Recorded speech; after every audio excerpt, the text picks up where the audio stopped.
Assalamualaikum warahmatullahi wabarakatuh. Selamat pagi anak-anak kelas 3. Bagaimana kabar kalian hari ini? Semoga hari ini anak-anak tetap dalam keadaan sehat-sehat.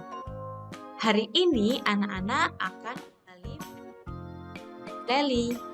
Kita akan belajar tentang teknologi pangan. Sebelum kita memulai pembelajaran hari ini, baca basmalah bersama-sama. Bismillahirrohmanirrohim. Ayo kita simak materi berikut ini. Indonesia adalah negara dengan penghasil bahan pangan terbesar di Asia Tenggara. Bahan pangan artinya bahan makanan yang menjadi kebutuhan manusia yang sangat penting. Bahan pangan dibagi menjadi dua, yaitu bahan pangan nabati dan bahan pangan hewani. Bahan pangan nabati berupa sayur, buah, umbi-umbian, dan kacang-kacangan, atau yang berasal dari pertanian dan perkebunan. Sementara bahan pangan hewani meliputi daging dan ikan, atau yang berasal dari peternakan dan perikanan. Semua bahan pangan tersebut dapat masuk jika dibiarkan dalam waktu yang lama tanpa adanya pengelolaan. Selain itu, pengaruh musim juga akan membuat ketersediaan beberapa bahan pangan akan berkurang pada musim tertentu. Oleh karena itu, perlu sebuah usaha untuk mengolah agar lebih tahan lama. Adanya permasalahan tersebut membuat masyarakat mulai melakukan perkembangan dalam bidang teknologi pangan. Teknologi pangan adalah penggunaan ilmu pengetahuan untuk mengolah pangan. Teknologi pangan dapat menghasilkan makanan baru. Teknologi pangan menjaga agar makanan tidak cepat membusuk dan sangat bermanfaat bagi kehidupan. Teknologi pangan merupakan proses pertanian industri. Adanya teknologi pangan dapat menghasilkan produk makanan baru yang merupakan hasil olahan beberapa bahan alami. Misalnya, makanan yang setiap hari kita konsumsi seperti tempe dan tahu. Makanan tersebut diolah dari bahan pangan kedelai. Kedelai juga dapat dijadikan dan susu kedelai. Anak-anak, berikut adalah contoh teknologi pangan. Ada bandeng presto dan pengolahan singkong. Bandeng presto adalah ikan yang dimasak dengan menggunakan panci presto. Panci presto menghasilkan uap air bertekanan tinggi. Hal itu yang akan membuat daging ikan menjadi lunak. Tidak hanya dagingnya, duri ikan pun akan lunak. Bandeng presto ini dibumbui dengan bawang putih, kunyit, dan garam. Ikan yang sudah diberi bumbu kemudian dibungkus daun pisang. Setelah itu, ikan dimasukkan ke dalam panci presto yang dapat dikunci rapat. Lalu, ikan akan matang secara merata. Setelah matang, bandeng presto dapat dikemas. Cara mengemas bandeng presto akan menentukan daya tahan ikan. Jika dibungkus plastik biasa, ikan akan bertahan selama 5 hari. Namun, jika dibungkus dengan menggunakan plastik tahan udara, ikan akan 3 bulan. Berikutnya, pengolahan singkong. Anak-anak sudah pernah makan singkong.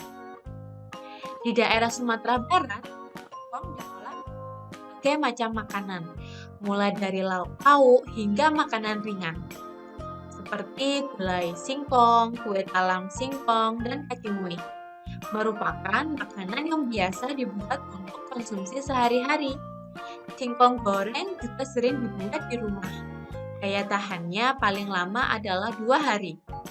Teknologi pangan memiliki peran penting dalam mengolah singkong. Teknologi pangan memberikan nilai lebih bagi hasil panen melalui berbagai cara.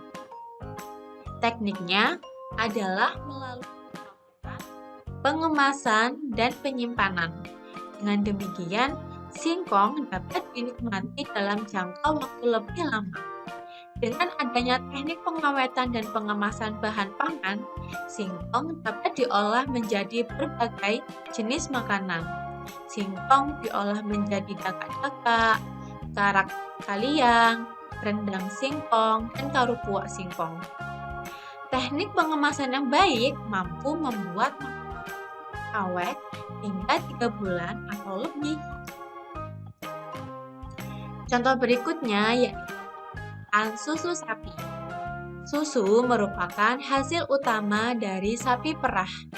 Susu sapi segar memiliki daya tahan sekitar 5 jam saja. Susu perlu diolah dengan baik supaya gizi dalam susu dapat dinikmati kapan saja. Pengolahan susu sapi dapat dilakukan dengan teknologi pangan. Teknologi pangan penting untuk menghasilkan jenis makanan baru.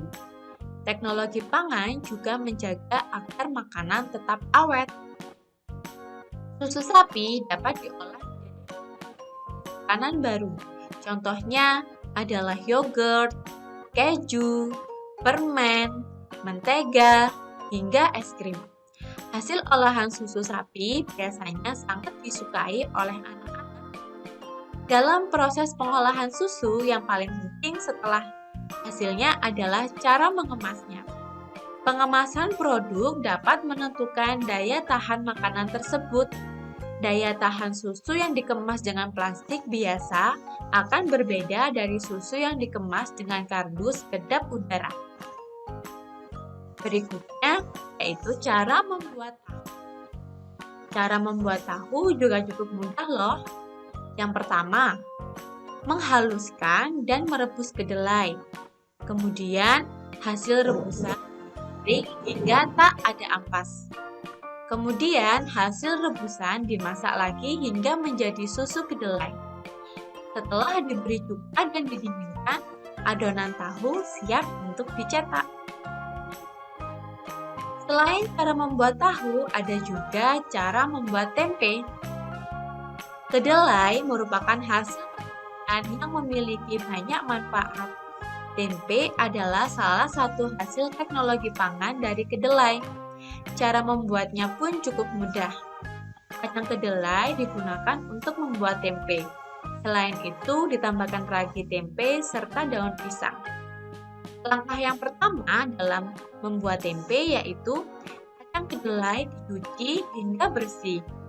Kemudian direndam selama 12-18 jam. Kacang kedelai dicuci hingga kulitnya terlepas. Lalu, kacang kedelai dikukus atau direbus hingga kacang kedelai yang sudah empuk diangkat dan ditiriskan. Ragi tempe dapat ditaburkan jika suhunya telah berubah menjadi hangat. Kacang kedelai dapat dikonsumsi dalam bentuk yang baru, yaitu tempe, melalui teknologi pangan. Teknologi pangan bermanfaat agar kedelai dapat dinikmati. Zat gizi pada tempe dapat memperbaiki sel-sel tubuh yang telah rusak. Terima kasih anak-anak.